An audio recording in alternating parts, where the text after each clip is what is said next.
ओम नमः शिवाय। जानिए हरियाली तीज की कथा और इसका महत्व। सनातन धर्म में हरियाली तीज का खास महत्व होता है। इसे श्रावणी तीज के नाम से भी जाना जाता है। हिंदू पंचांग के अनुसार हरियाली तीज श्रावण महीने के शुक्ल पक्ष की तृतीया तिथि को मनाई जाती है। इस साल हरियाली तीज का त्योहार 7 अगस्त 2024 को मनाया जाएगा।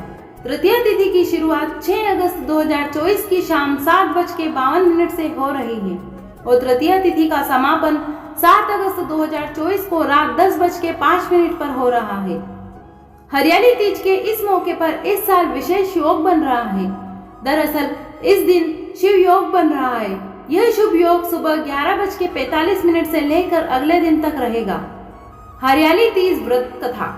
भगवान शिव ने पार्वती जी को उनके पूर्व जन्म के बारे में याद दिलाने के लिए यह कथा सुनाई थी। शिव जी कहते हैं, हे पार्वती, बहुत समय पहले तुमने हिमालय पर मुझे वर के रूप में पाने के लिए घोर तप किया था। इस दौरान तुमने अन्न जल का त्याग कर सूखे पत्ते चबाकर दिन व्यतीत किए थे। किसी भी मौसम की परवाह किए बिना तुमने निरंतर तप किया था। तुम्हारी स्थिति को देखकर तुम्हारे पिता बहुत दुखी थे। ऐसी स्थिति में नारद जी तुम्हारे घर पधारे। जब तुम्हारे पिताजी ने नारद जी से उनके आगमन का कारण पूछा तो नारद जी बोले, हे गिरिराज, मैं भगवान विष्णु के भेजने पर यहाँ आया हूँ। आपकी कन्या की घोर तपस्या से प्रसन्न होकर भगवान विष्णु उनसे विवाह करना चाहते हैं। इस बारे में मैं आपकी राय जानना चाहता हूँ। नारद जी की बात सुनकर पर्वतराज अति प्रसन्नता के साथ बोले, हे नारद जी, यदि भगवान विष्णु स्वयं मेरी कन्या से विवाह करना चाहते हैं तो इससे बड़ी प्रसन्नता की बात तो कोई हो ही नहीं सकती है। मैं इस विवाह के लिए तैयार हूँ। फिर शिव जी पार्वती जी से कहते हैं, तुम्हारे पिता की स्वीकृति पाकर नारद जी विष्णु जी के पास गए और यह शुभ समाचार सुनाया। लेकिन जब तुम्हें इस विवाह के बारे में पता चला तो तुम्हें बहुत दुख हुआ। तुम मुझे यानी कैलाशपति शिव को मन से अपना पति मान चुकी थी। तुमने अपने व्याकुल मन की बात अपनी सहेली को बताई।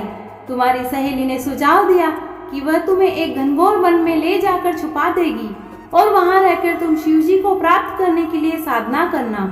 इसके बाद तुम्हारे पिता तुम्हें घर में न पाकर बड़े चिंतित और दुखी हुए।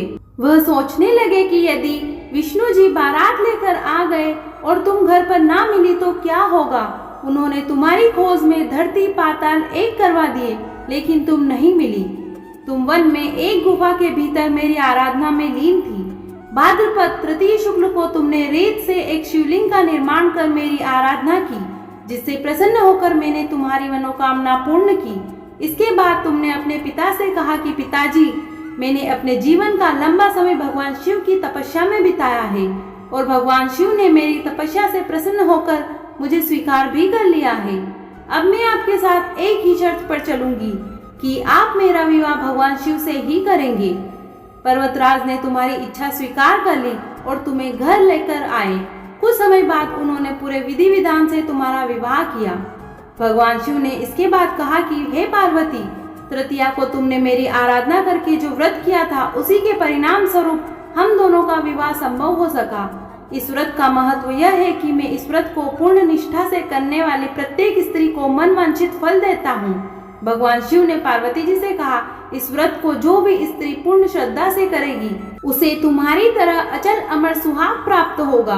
दोस्तों, हरियाली तीज के इस व्रत को करने से सुहागन स्त्रियों का सौभाग्य बढ़ता है और कुंवारी कन्याओं के विवाह का योग प्रबल होकर उन्हें मनवांछित वर प्राप्त होता है। मान्यता है कि माँ पार्वती ने भगवान शिव को पाने के लिए 107 जन्म लिए। माँ पार्वती के कठोर तप और उनके 108वें जन्म में भगवान शिव ने उन्हें अपने पत्नी के रूप में स्वीकार किया। तभी से इस व्रत का प्रारंभ हुआ। देवी पार्वती ने इस दिन के लिए वचन दिया था कि जो भी महिला अपने पति के नाम पर इस दिन व्रत रखेगी उसके पति को लंबी आयु स्वस्थ जीवन का आशीर्वाद मिलेगा। जय शिव शंभु, जय कैलाशी। ओम त्र्यंबकं यजामहे सुगंधिं पुष्टिवर्धनम्